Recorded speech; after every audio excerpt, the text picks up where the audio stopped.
My friends laughed because I didn't order food. Until the bill came and they demanded that I split it. My name is Emma, I'm 24 years old, and I work as an administrative assistant at a digital marketing company. I live alone in a small apartment, and to be honest, my budget is always tight.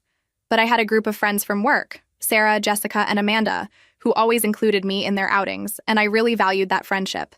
The problem is they had a very specific habit that bothered me deeply, but I never had the courage to confront. Whenever we went out together, the three of them would order the most expensive drinks at the bar, the most elaborate appetizers, the most sophisticated dishes. And then, when it came time to pay, there was always that story of, let's split everything equally among us. For months, I swallowed hard and paid. I paid for Sarah's $15 martinis while I drank water. I paid for Jessica's $18 gourmet appetizers while I ate free peanuts from the counter. I paid for Amanda's $45 main courses while I just watched and made up excuses about being on a diet. They knew about my financial situation. They knew I earned less than a fifth of what they earned. They knew I lived alone and had bills to pay. But still, every Friday, it was the same dynamic. They spent like there was no tomorrow, and I paid the bill as if it were my obligation to maintain group harmony. But last Friday, at the Olive and Anchor, something inside me broke. It was a happy hour after work, as always. We got there around 6 in the evening. The bar was packed, ambient music, that vibe of the weekend beginning. Sarah was radiant because she had closed a big client. Jessica had just returned from a trip to Miami. Amanda was celebrating a promotion. They sat down and immediately started browsing the menu like they knew every item by heart. "The grilled salmon with truffle risotto is divine here," Amanda murmured. "And that midnight in Paris cocktail is a unique experience," Sarah added. I opened my menu and my stomach contracted. The main dishes cost between $40 and $60. The specialty cocktails between $15 and $25. A complete meal there would easily pass $80 with tip. "Girls," I said, trying to sound casual, "I think today I'll just drink something. I'm not very hungry." That's when the laughter started. "Wow, Emma, you always say that," said Jessica, giggling. "When was the last time you ate something when we went out?" Sarah joined the teasing. "It's true. You're the most disciplined person I know, always resisting temptations." Amanda completed, "That must be why you're always in shape. I'm so envious of your willpower." They laughed as if it were the funniest thing in the world. As if my discipline were a choice, not a financial necessity. As if I resisted food out of willpower, not because I couldn't afford to pay. The waiter approached to take orders. Sarah was first. "I'll have the sea bass with wasabi puree and the Sunset Boulevard cocktail." $52 just for her. Jessica ordered the lamb with herb crust and a glass of imported Portuguese wine. Another $48. Amanda chose the lobster with champagne sauce and an artisanal Negroni. Another $55. When it was my turn, they all looked at me expectantly, still with that little smile of someone who was having fun with my eccentricity.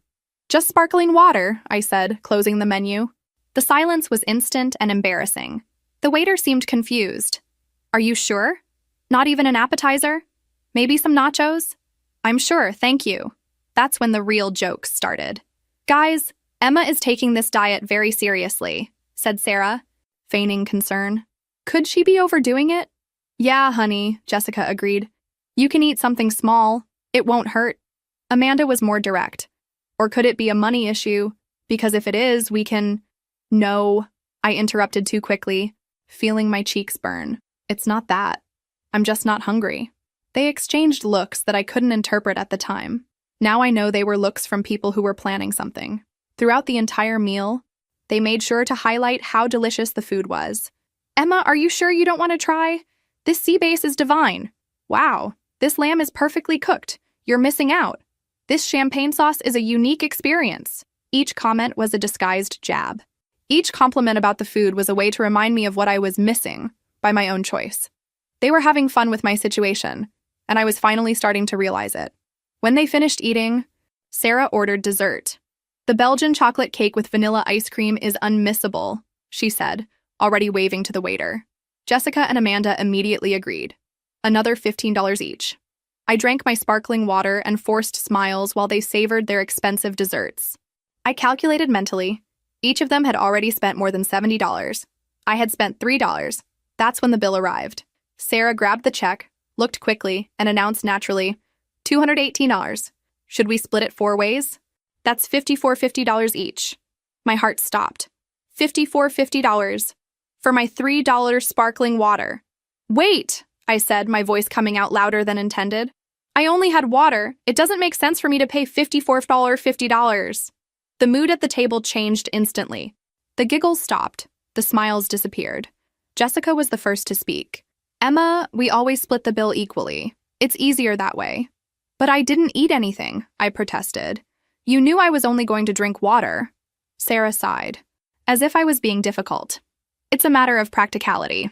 And besides, you were here with us. Enjoyed the atmosphere, the company. Enjoyed the atmosphere? I repeated incredulously. You want me to pay $54.50 for enjoying the atmosphere? Amanda tried to be diplomatic. Look, Emma, we understand your situation, but when you go out in a group, it's normal to split the costs. It's a matter of social etiquette. Social etiquette. As if I were rude for not wanting to pay for food I didn't eat. Girls, I said, trying to stay calm, I can pay my fair share. $3 for the water plus proportional tip. That's about $4. The silence that followed was loaded with tension. Other people at nearby tables started looking in our direction. Sarah put her card back in her purse, visibly irritated. You know what, Emma? This is very embarrassing. We've always split everything, and it was never a problem. It was never a problem because I always paid quietly, I replied, feeling a courage I didn't know I had. But this time I'm not paying for your dishes. Jessica shook her head disapprovingly. What an unpleasant situation. Now we'll have to explain to the waiter. Split the bill. It was incredible. They were making me feel guilty for not wanting to pay $50 for $3 water. I was the villain for establishing a basic boundary. You can explain to the waiter, I said, getting up and grabbing my purse. I'm not paying for your food. Never again. I left $4 on the table, more than enough to cover my water with a generous tip, and left the restaurant with trembling legs, but my head held high. Behind me, I heard Sarah calling the waiter. Sorry, but we're going to need to split the bill. I got home and collapsed on the couch, still processing what had happened. For months I had been the idiot who paid for others without questioning. For months they laughed at my discipline, knowing exactly why I didn't eat. They knew I didn't have money and found it funny. They knew I struggled to pay their share and didn't care. Worse, they had fun with it. But as painful as it was to admit, I had allowed it. I had accepted this dynamic for months because I didn't want to lose my friends, because I thought it was better to be exploited than to be alone. That night, lying in bed, I made a decision. Never again. Never again would I pay for others out of fear of confrontation. Never again would I accept being treated like a doormat because of money. I had no idea that this decision would change everything, and that things were just beginning. The confrontation begins. On Monday, I arrived at the office prepared for some kind of tension. Sarah, Jessica, and Amanda were in the break room having coffee, talking quietly among themselves. When they saw me, the conversation stopped abruptly. Good morning, girls, I greeted normally. Good morning, they replied in chorus. But the atmosphere was strange, cold. Throughout the morning, I noticed sideways glances, whispers that stopped when I approached. At lunchtime, they left together without inviting me, something that had never happened before. It was Carla from HR who told me what was going on. Emma, she said, approaching my desk at the end of the afternoon. Can I talk to you for a minute? We went to the empty meeting room. Carla closed the door and sat across from me with a worried expression. Look, I don't know if I should tell you this, but the girls are spreading that you caused a scene at the restaurant on Friday, that you refused to pay your share of the bill and left them in an embarrassing situation. My blood boiled. They said that? Sarah was in the kitchen telling a bunch of people that you all went to dinner together, and when it came time to split the bill, you made a drama because you didn't want to pay. According to her, you always accept invitations but then make trouble when it's time to pay. I was shaking with rage. They had completely distorted the story. In their version, I was the freeloader, the one who caused problems over money. Carla, can I tell you what really happened? She nodded, and I told her everything. How they always ordered the most expensive things, knowing my financial situation. How I always ended up paying for others. How on Friday I finally established a limit by refusing to pay $54.50 for $3 water. Wow, said Carla when I finished. That changes everything. They really made it seem like you were the problematic one in the story. And now everyone in the office must be thinking I'm stingy and difficult. Carla sighed. Some colleagues did comment. But now that I know your version, I can talk to some people, clarify things discreetly. I thanked Carla, but I knew the damage was already done. Their narrative had spread first, And it was always harder to correct a distorted story than to tell the truth from the beginning. During the rest of the week, I felt the environment changing around me. Some people treated me with subtle coldness. Others avoided talking about money or plans to go out when I was around. Sarah, Jessica, and Amanda acted as if nothing had happened, but no longer included me in conversations about outings or events. That's when I received an unexpected invitation. On Thursday, my phone buzzed with a message from a number I took a while to recognize. It was from Brenda, a colleague from finance who I rarely talk to beyond basic greetings. "Hi, Emma. A group of us is going to have a happy hour on Friday at Rusty Anchor. Nothing too fancy, just to relax after the week. Want to come?" I hesitated. After everything that had happened, the idea of going out with work colleagues made me anxious. But at the same time, I didn't want to isolate myself completely. "Who's going to be there?" I asked. "Me, Marcus from IT, Anna from accounting, John from marketing, and 2 or 3 other people, chill people." Rusty Anchor was a much simpler bar than Olive and Anchor. Affordable beers, homemade snacks, casual atmosphere, nothing like the sophisticated places that Sarah and her group frequented. "Okay, I'll go. What time?" New friends, new perspectives. On Friday after work, I went to Rusty Anchor with cautious expectations. The place was exactly as I imagined. Small, cozy, with classic rock music playing softly and decoration that wasn't trying to impress anyone. Brenda was already there with the group. Marcus, a guy in his 30s with a scruffy beard and a very relaxed personality. Anna, a 40-year-old woman, mother of 2 children, always friendly, but whom I had never had a chance to get to know better. John, a guy my age who had recently joined the company. "Emma, so good that you came," said Brenda, giving me a genuine hug. We sat at a round table and Marcus immediately asked, "What are you all going to have?" "The first round is on me. First round on someone else." What a revolutionary concept. I ordered a canned beer, nothing sophisticated. Anna ordered a draft beer. John wanted a simple gin and tonic. Nobody was trying to impress anyone with expensive orders. The conversation flowed naturally. We talked about work, but also about movies, music, trips we'd like to take. Marcus told hilarious stories about the IT problems he solved. Anna talked about the craziness of raising 2 teenagers. John shared his adventures as a recent graduate trying to understand adult life. And for the first time in months, I felt relaxed going out with work colleagues. When it came time to order another round, John offered to pay. Then Anna insisted on paying for the third. There was no drama, no astronomical bill, no unfair division. More importantly, nobody teased me for ordering just beer. Nobody commented on my discipline or made jokes about willpower. They simply accepted me as part of the group. It was when Brenda brought up the subject I was avoiding. "Emma," she said during a pause in the conversation, "can I say something? I know it's none of my business, but I heard some comments at the office about that situation at the restaurant last week." My stomach contracted. Marcus, Anna, and John looked at me with genuine interest. Not malicious. "What situation?" asked Marcus. I sighed. "I went out with some colleagues last Friday and there was drama when it came time to split the bill." "What kind of drama?"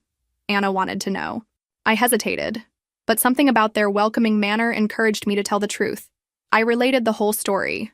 The months paying for others, the teasing about my discipline, the demand to pay $50 for water, my refusal, and the distorted narrative that spread afterward. When I finished, there was a moment of silence. "Man," said Marcus, "that's messed up. They really made you pay for the others for months? And on top of that, they spread that you were the problematic one?" John added, indignant. Anna shook her head. "That's exploitation. And I thought it was just in my head." "What do you mean?" I asked. "I've gone out with them a few times," Anna explained. "I always thought there was something strange. They always ordered the most expensive dishes, and there was always that pressure to split everything equally. I stopped accepting invitations because it was getting heavy for my budget." "Me too," said Brenda. "I went once and spent almost $100 in one night. Never wanted to repeat that." Marcus laughed humorlessly. "They tried to invite me a couple of times, but I always made excuses. I had a strange feeling about it." John agreed. "Yeah, I noticed that there are people in the office who kind of avoid going out with them. Now I understand why." I wasn't alone. Other people had noticed the toxic pattern of Sarah, Jessica, and Amanda. Other people had distanced themselves because of it. "You know what irritates me most?" said Anna. "They earn much more than most of us and still make others pay for their luxuries." "Exactly," Marcus agreed. "If they want to eat at expensive restaurants, they should pay out of their own pocket. not exploit colleagues. You did the right thing, Emma, said Brenda firmly. You had to establish boundaries. For the first time since Friday, I felt validated. My reaction hadn't been exaggerated. My boundary hadn't been unfair. I had done the right thing. We stayed later than planned, talking and laughing. When it came time to leave, the total bill was less than $40 for 5 people. We split it equally, $8 each. And there was still enough left for a generous tip. $8. A whole night of genuine fun for $8. The war escalates. Throughout the following week, our new friendship solidified. Marcus created a WhatsApp group called Rusty Crew, and we started planning more casual outings. A coffee after work here, a snack there, hallway conversations that naturally extended. It was incredible how different it was to have friendships without financial pressure. When we went out, everyone ordered what they wanted and could pay for. If someone was tight one month, the others understood and adjusted plans. If someone wanted to spend more, they paid their own bill without involving others. But things with Sarah, Jessica, and Amanda were far from over. On Wednesday, I received a message from Sarah on WhatsApp. Hi, Emma. We're going to have a barbecue at my sister's house on Saturday. It'll be very casual. Everyone brings something. How about it? I stared at the message in disbelief. After a week of total coldness, after spreading lies about me, now they wanted to include me again? Hi, Sarah. Who else is going? I replied, curious to understand the game. Oh, the usual group. About 15 people. We thought of you to bring the drinks. You have good taste for these things. The drinks. For 15 people. At a Saturday-long barbecue. I did quick calculations in my head. At least $200 in beer, soda, water, and ice. Maybe $300 if I wanted to guarantee enough variety. It was obvious what was happening. They had given me the most expensive responsibility of the event, probably after laughing among themselves about how I had saved money at dinner. But this time, I knew exactly how to play their game. Sure, I'd love to help with the drinks. I'll take care of everything, I replied with fake enthusiasm. Sarah must have been surprised by my positive reaction, because she took a while to respond. That's great. The party is at 2 in the afternoon. I'll send you the address. I spent the rest of the week planning. I researched promotions at 3 different markets. I found a clearance on sodas close to expiration, still good for consumption, but with 70% discount. I got beer on sale in an end-of-lot promotion. I bought water in 5-liter jugs, much cheaper than individual bottles. In total, I spent $52, much less than they expected, and all known brands. Nothing that could be criticized. Saturday arrived, and I loaded my car with enough drinks for a small army. My sister's house was beautiful, a modern-style construction with a large backyard, pool, and complete gourmet area. Wow, Emma, you really went all out, said Amanda when she saw me unloading the drinks. There was something in her tone that I couldn't identify. Sarah appeared wearing a summer dress that cost more than my weekly income. Such efficiency. Look at the variety you brought. Jessica approached to help organize everything on a side table. Very well thought out, separating by type. It looks super organized. The barbecue was really good. People brought elaborate salads, gourmet sides, artisanal desserts. My contribution of drinks seemed almost basic next to so much sophistication, but it was fulfilling its role. Everyone was drinking, laughing, enjoying the sun. I talked to some people I didn't know, took photos, participated in activities. On the outside, everything seemed normal, but around 4 in the afternoon, I went to get my purse that I had forgotten in the car, and when I came back through the kitchen, I heard voices coming from the laundry room. It was Sarah talking quietly with 2 other people. She really showed up after all that scene at the restaurant, and she still brought the cheapest drinks she could find. My blood froze. I stopped behind the door, heart racing. A female voice I recognized as Sarah's cousin responded, "Don't you think you're being a little hard on her?" Jessica joined the conversation. Hard? She caused the biggest fuss last Friday, left us in a super embarrassing situation. And today just proves that she can't keep up with our level, continued Sarah. Look at the brands she brought. Everything as cheap as possible. Amanda entered the conversation. It's not our fault if she can't afford it. But if she accepts to participate, she has to take on the responsibilities. Sarah's cousin seemed uncomfortable. But you know she earns much less. So what? Jessica cut in. Everyone has their priorities. If she prioritized participating in events instead of I don't know what, she could manage. Exactly, agreed Sarah. It's a matter of choice. We choose to invest in our social life. She chooses to make drama. Choice. As if I chose to earn less. As if I chose to struggle. The funny thing is that she still came after all the scandals she made, continued Amanda. Some people really have no sense. I went back to the backyard with my mind boiling. They were all there, laughing, drinking my drinks, pretending normalcy. Sarah waved when she saw me. Hey, Emma, I was missing you. Come here, we were talking about next week's projects. I forced a smile and joined the group. Throughout the afternoon, I observed every interaction with new eyes. Every seemingly innocent comment now had a second layer of meaning. The drinks are great, Emma, said Jessica, raising a beer can. You always make good choices. Was it a compliment or veiled sarcasm about my promotion research? When the barbecue was ending, I helped collect things, trying to keep up appearances until I could leave. Thanks for all the help, Emma, said Amanda when I was saying goodbye. You're a sweetheart. In the car, driving home, I replayed the conversation I heard dozens of times in my head. Every word, every tone, every justification they made. They genuinely believed they were right, that I was the problem, that I made bad choices and then created drama. To them, I was the clueless person who didn't know my place. The perfect opportunity Monday arrived, and I went to work with completely different energy. No longer the anxiety of wanting to please or the insecurity of being judged. I knew exactly where I stood now. During breakfast, Jessica approached my desk with that fake smile I now recognized perfectly. Hey, Emma, the barbecue on Saturday was really nice, right? Amanda was commenting on how helpful you were with everything. It was great. Jess, thanks for including me, I replied naturally. We were thinking about organizing a surprise birthday party for Sarah in 2 weeks. Would you be up for helping with the organization? There it was. The next test, the next game. Sure, it would be an honor. What did you have in mind?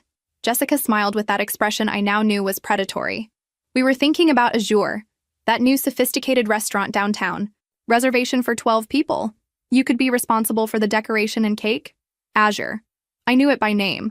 A high-end restaurant where dishes cost between $80 and $120. And they wanted me to fund decoration and cake for 12 people. Easily $300 or more. How awesome! When is it again? I asked, maintaining enthusiasm. Saturday in 2 weeks. I know it's tight, but we trust your good taste. Good taste. As if my financial situation were a matter of choice and not reality. Let me organize my schedule and confirm with you today, okay? As soon as Jessica walked away, I started planning. Not what they expected, me spending money I didn't have to impress them, but my own strategy. Actually, I had been organizing small events as a hobby for some years. Birthday parties for family friends, simple celebrations. I had some supplier contacts and knew how to make things look beautiful without spending much. I spent 2 weeks planning meticulously. I got decorations rented for a fair price, negotiated a beautiful but economical cake with a small bakery I knew.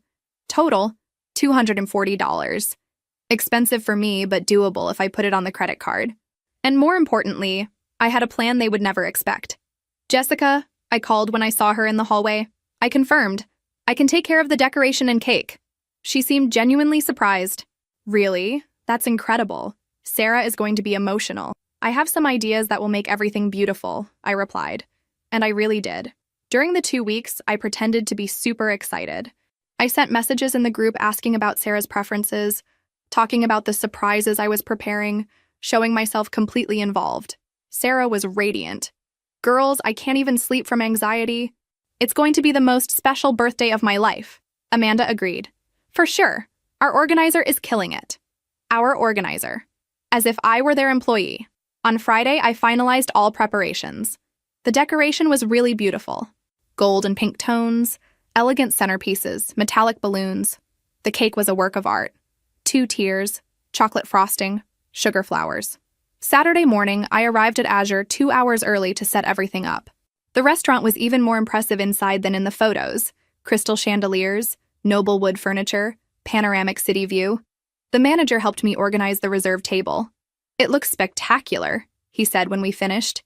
Your friend is going to be emotional. The guests started arriving at 7. Sarah entered radiant, wearing a dress that cost more than 3 weeks of my income. My God, it's perfect, she exclaimed with tears in her eyes, hugging me tight. Everyone complimented the decoration. The photos were magazine-worthy. The cake was an absolute success. I had exceeded all expectations. When the waiter brought the menus, Sarah announced generously, "Girls, today is a party. Order whatever you want." She didn't say who would pay, but from the way she spoke, it seemed like it would be her. I only ordered a Caesar salad as an appetizer and sparkling water. I'm still on that diet, I explained when Sarah asked why I wasn't ordering more. But don't worry, I'm super happy celebrating with you. Throughout the entire dinner, I was the life of the party. I made emotional toasts, started animated conversations, took hundreds of photos of the birthday girl. I was radiant, participative, being the best friend they could want. The cake arrived with lit candles. Sarah blew them out emotionally. Everyone sang happy birthday and applauded. It was a perfect moment, exactly as she had dreamed. Then the bill came. $1,500 for 12 people. Sarah grabbed the check, and to my surprise, her expression completely changed. She had clearly forgotten how much a party at Azure would cost. "Let's split it among everyone," she announced, trying to maintain composure. "That's $125 each." That's when I played my decisive card. "Girls," I said, getting up from the chair. "It was a magical night, but I need to leave now. I have an early commitment tomorrow." I grabbed my purse and started saying goodbye. "Sarah, happy birthday." "I hope it was everything you dreamed of." Sarah seemed confused. "But what about the bill?" "Oh, I only had salad and water. I left $20 on the table. Covers my part with a generous tip. My real contribution was already the decoration and cake I organized and paid for. Thank you for letting me be part of this." And I left the restaurant with a radiant smile, leaving behind a sepulchral silence. I knew exactly what was happening in there.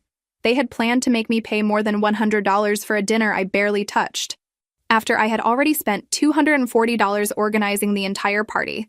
But this time, I was smarter. The war intensifies in the car, my phone exploded. Sarah, Jessica, Amanda, all calling at the same time. I let them all go to voicemail. The messages started polite. "Emma, where did you go? Come back here." Then became desperate. "You can't leave like that, we have to split the bill." And finally became aggressive. "How rude. You organized the party. You have an obligation to stay until the end." I only replied to one message. "Girls, I organized and paid for all the decoration and cake. My contribution was already more than enough. I hope you enjoyed the party." Jessica's response came immediately. "This isn't fair. You knew how it worked." "I did know," I replied. "That's why I made clear from the beginning what my part would be." Sarah's response surprised me with its fury. "You humiliated us in front of everyone. What kind of friend is that?" "The kind who doesn't accept being exploited anymore," I replied. Amanda tried a more conciliatory tone. "Emma, we always split everything. That's how it works among friends." "No," I replied. "That's how you exploited those who earn less. Now it's over." The messages stopped for a few hours. Then Sarah sent one last one. "You're going to regret this." Monday at the office was a declaration of war. They arrived visibly furious. During coffee, I heard Jessica telling other colleagues. It was a public humiliation on Saturday. We organized a birthday party, and when it came time to pay, one person simply abandoned the group and left everyone paying for her. This time, they didn't just distort the story, they completely inverted it. "Wow, how horrible," said Marina. "What kind of person does that?" "Exactly," agreed Jessica. "We trusted her to organize, she agreed to participate, and at the H hour simply fled from responsibility." I was passing with my coffee when I heard this. I stopped and turned to the group. "Wow, what a terrible story," I said, approaching. "What party are you talking about?" Jessica was visibly uncomfortable, but maintained the lie. "A party we organized on Saturday. One person committed and then left us hanging." "Interesting," I replied calmly. "I also organized a party on Saturday. I spent $240 of my own money on decoration and cake, set everything up alone, made the event beautiful, and then paid my individual bill, $20 for salad and water. What a coincidence." The silence was embarrassing. Marina and the other colleagues looked from Jessica to me, clearly confused. Imagine if, after organizing and paying for all that, they still wanted me to pay another $120 for a salad.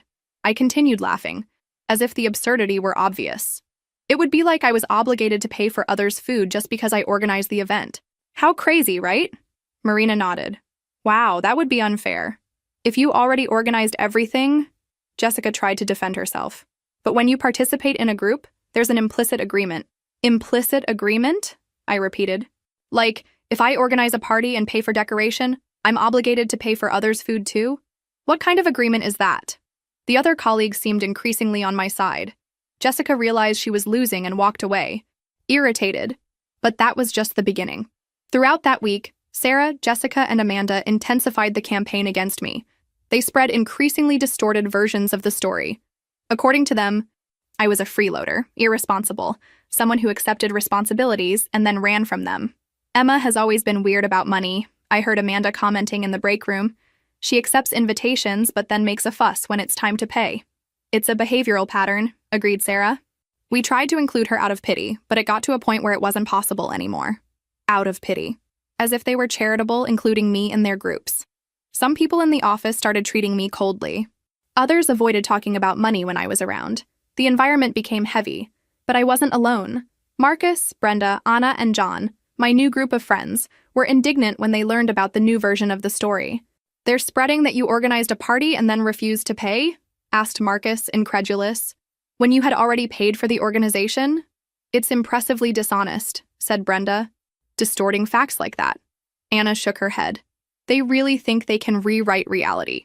It was John who suggested, "You know what you should do? Show the receipts for decoration and cake. Then everyone sees how much you spent." It was a good idea. I had kept all the receipts. On Thursday, when I heard Sarah telling a particularly distorted version of the story in the break room, where I was a freeloader who organized a cheap party and then refused to pay the bill, I decided to act. "Sarah," I said, approaching with a folder in hand, "are you talking about your birthday party?" She tensed. I was explaining to Carla how some people have no responsibility. "Good thing you brought that up," I said, opening the folder. I brought the receipts to show everyone how much it cost to organize. I spread the receipts on the break room table. Rented decoration, $85, personalized cake, $120, flowers and candles, $35. Total, $240. "Wow," said Carla, looking at the receipts. "You spent all that?" "Of course," I replied. It was Sarah's birthday. I wanted it to be special. Sarah was visibly uncomfortable. "Emma, that's not the point." "How is it not?" I asked innocently. "You were explaining about responsibility. I thought it was important to show that I took my responsibility, organized and paid for all this. And then I still paid my own bill at the restaurant." Carla calculated quickly. "So you spent $240 on the party and still paid for your food?" "Exactly. $20 for salad and water. Total of $260, concluded Carla. "And even so, they wanted you to pay another $125? Sarah tried to explain herself. "It's that when you participate in a group." But she had already participated, Carla cut in, with $260, more than double what any other person spent. The math was simple and irrefutable. Sarah left the break room unable to defend herself. The truth comes to light. The story of the receipts spread quickly through the office. People began to understand that I wasn't the freeloader in the story. It was the opposite. "Wow, Emma spent more than $250 and they still wanted her to pay more?" I heard someone commenting. "That's a lot of nerve," another person replied. Their narrative began to crumble, but they didn't give up. On Friday, Jessica tried a different approach. She came to talk to me at the end of work. "Emma, I think there was a misunderstanding about this whole situation." "What misunderstanding?" I asked. "The issue isn't money," she said. "It's about loyalty to the group, about not abandoning friends in a difficult situation." "Difficult situation?" "When you left the restaurant, we were left in an embarrassing situation. We had to explain to the waiter, reorganize the bill." "Jessica," I said calmly, "I organized the entire party, spent $240 out of my pocket, and still paid my own bill. How is that abandonment?" "But you left before the end," she insisted. "That's not done." It was incredible. She genuinely believed I had an obligation to stay and pay for others' food. "What if I had stayed and refused to pay the $125s?" I asked. "That would be different. At least you would have stayed to talk. To have you pressure me until I gave in?" Jessica hesitated. "To resolve things civilly." "Civilly? Like you're doing now, spreading lies about me." "They're not lies," she defended herself. "It's our perspective of the facts." Perspective. That's how they justified the distortions. "Jessica, can I ask you something? Do you really think it was fair for me to pay $125 after already spending $240? She thought for a moment. "When you accept to participate in an event, you accept the responsibilities that come with it. Even spending more than any other person? It's a matter of principle," she said, as if that explained everything. Principle. For them, the principle was that I should pay for others, regardless of how much I had already contributed. "I understand," I said. "Thank you for clarifying." Jessica seemed hopeful. So can we resolve this? Resolve what? Go back to being friends. Forget all this confusion. There's nothing to resolve, Jessica.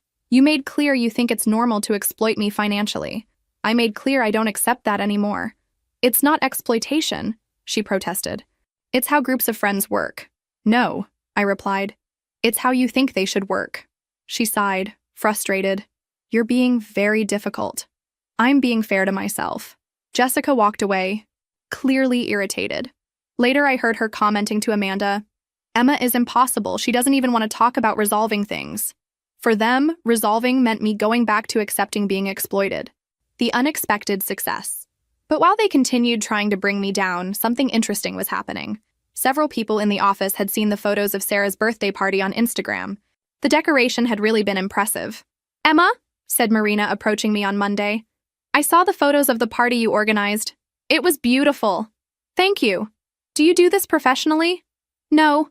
It was just a favor for a colleague. Because I was looking for someone to organize my sister's wedding. Would you be interested? My heart raced. A wedding. That would be a real opportunity. Sure, I'd love to talk about it. Marina gave me her sister's contact, and we scheduled a meeting for the end of the week. During the week, 2 more people approached me. The director's secretary wanted someone to organize a corporate party. A colleague from finance was planning a quinceañera for her daughter. I was discovering I had real talent for this, and more importantly, I was discovering a way to earn extra money doing something I enjoyed. On Thursday, Carla from HR called me for a conversation. Emma, we're organizing the company's year-end party. Would you help us? It would be official freelance work, of course paid. My heart raced even more. An official opportunity, recognizing my talent. Sure, I'd love to. Everyone was impressed with that birthday party.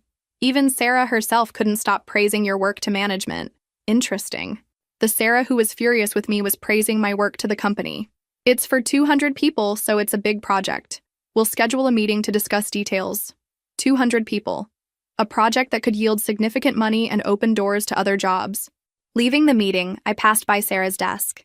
She looked up from the computer, and for the first time in weeks, there was no hostility in her gaze. There was something I couldn't identify. Hi, she said quietly. I heard you're going to organize the company party. Yeah, looks like it. It's quite an opportunity, she said, and there was a note of respect in her voice. I'm excited, I replied. She hesitated, as if she wanted to say something more, but just nodded and went back to work. The turnaround. The year-end party was an absolute success. I received compliments from all levels of the company and $2,000 for the work. More importantly, I got 8 contacts from other companies interested in my services. Sarah, Jessica, and Amanda were at the party, trying to act normally, but the dynamic had changed forever. I was no longer the needy one they could exploit. During the party, several people approached me praising my work. You have natural talent. Have you thought about starting your own company? Give me your contact. Around 10 o'clock, Amanda approached. Congratulations on the party, it's incredible. Thank you, Amanda. We were thinking... She hesitated. How about we talk, just the 4 of us, to clarify things. What kind of clarification? Resolve our problems. Go back to being friends. I stared at her for a moment. Amanda, do you really think I should have paid $125 that night? After already spending $240? She became uncomfortable. It's complicated. No, I said. It's simple. Do you think yes or no? When you go out in a group, there's an understanding. Answer yes or no, I insisted. Amanda sighed. We always split everything. That doesn't answer my question. She looked around, as if seeking support, and finally said, Maybe. Maybe it was a little unfair. A little? Okay, it was unfair, she admitted reluctantly. But you also overreacted. How did I overreact? Leaving like that? Causing embarrassment? It was incredible. Even admitting they had been unfair, they still thought I had overreacted. Amanda, you exploited me for months. When I finally established a boundary, you spread lies about me. And you think I overreacted? They weren't lies, she defended. It was our interpretation. Interpretation? You said I refused to pay after organizing a cheap party. I spent $240. Where's the interpretation there? Amanda looked down. Maybe we expressed ourselves poorly. You didn't express yourselves poorly. You deliberately lied. Emma, please, we can get over this. Why should I want to get over it? Because we were friends. No, I said calmly. You were predators and I was the prey.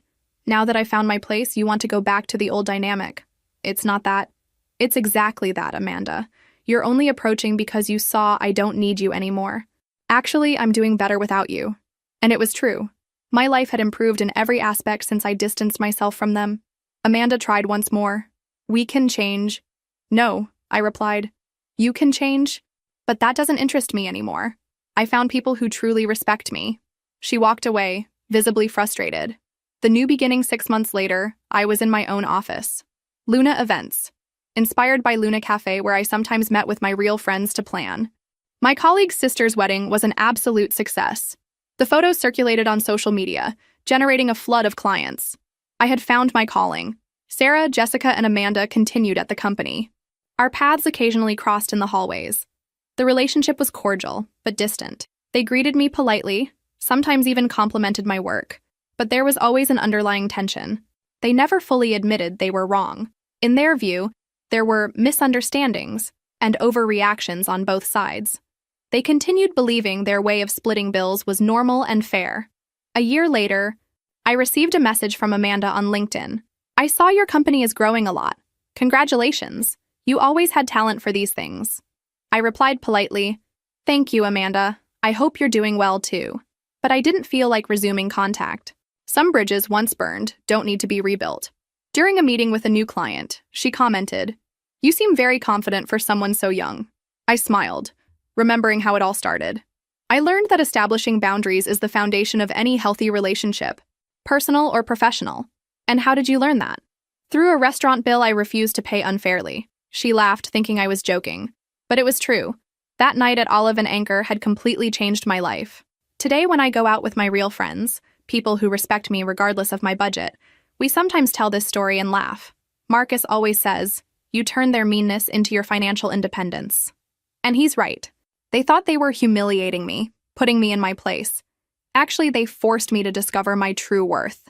It seems ironic, but it was the best favor anyone ever did me, even if it wasn't intentional.